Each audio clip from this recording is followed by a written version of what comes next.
A nervous wait for many this week ahead of the RBA announcement on Tuesday around interest rates. The good news for many is the odds are heavily on the side of keeping things as they are. To talk us through the property market, REA Group Senior Economist Eleanor Creagh joins me now. Is that the way you're seeing it, Eleanor? Do you think that we'll see a rate rise or status quo? Good morning, Tim. Great to be here. Look, so we did get that all-important update on inflation this week as well, and I do think that we're continuing to see the momentum subside in inflationary pressures that have really challenged the economy and seen what is the fastest tightening cycle in a generation.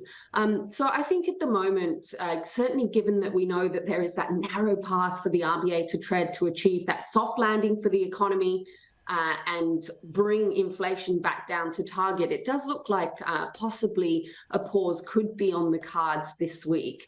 So we know, though, that the labour market still remains tight. The unemployment rate is still close to that multi-decade low of 3.5%, and we are still seeing services inflation pick up a little, but inflation subsiding elsewhere in the economy and moving in the right direction, which I think does probably give the Reserve Bank enough leeway to continue their pause next week and allow them a bit more time to assess the economic outlook and how conditions unfold, while they really try to engineer that soft landing. Well, there's other issues at play, aren't there? Because it really hasn't affected the prices of properties all that much. Obviously, we're not seeing the astronomical numbers that we saw during COVID, but the price rises continue, particularly in the capital cities, Sydney leading the way.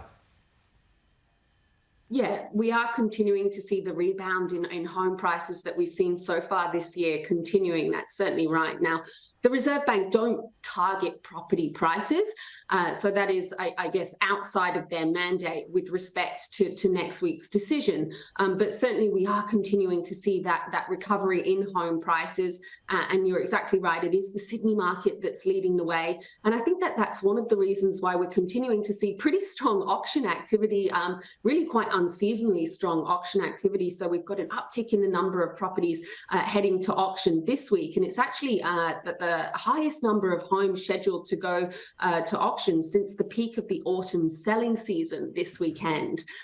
So certainly we're continuing to see, I think, that uplift in property prices, really buoying confidence from sellers and encouraging sellers to bring their property to auction at the moment, given we're continuing to see that ongoing lift in home prices. And we've also still got that factor whereby there's still not much new stock coming to market. So that is continuing to create this more competitive buying environment, which is, of course, also probably incentivizing vendors to bring their properties to auction. And it seems like we say it every week, but the national rental market remains extremely tight, Eleanor.